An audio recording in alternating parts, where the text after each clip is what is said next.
అండి ఈ మరణాలది క్లారిటీగా ఒక మాట అనుకోవాలి. మనం 6 నెలల కింద ఒక లాయర్ గారు చనిపోయినారండి. ఆయన కోర్టులో వాదిస్తూ అందరి ముంగటనే చనిపోయాడు.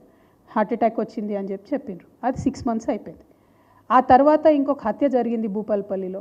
అక్కడ భూపాలపల్లి ఎస్పీ గారే ప్రెస్ మీట్ పెట్టి ఇది భూతగాదాలతోని జరిగింది, పర్సనల్ వ్యవహారం ఇదని చెప్పిండ్రు.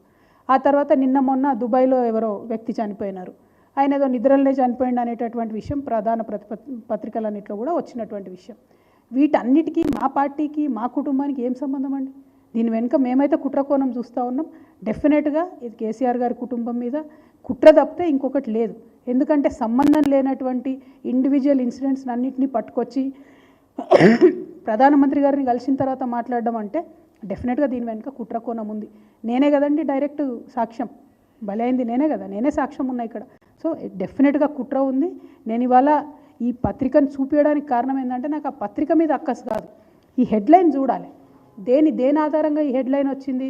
ఇటువంటి కుట్రలు తెలంగాణ ఉద్యమంలో మనం చూసినాం, మళ్ళీ వాటిని పునరావృతం చేస్తూ ఉన్నారు. కాబట్టి నేను కాషన్ చేస్తూ ఉన్నా, తెలంగాణ ప్రజలకు హెచ్చరిక చేస్తూ ఉన్నా, జాగ్రత్తగా ఉండండి, వీళ్ళ కుట్రలు గమనించండి అని చెప్పి నేను ప్రాధేయపడతా ఉన్నాను.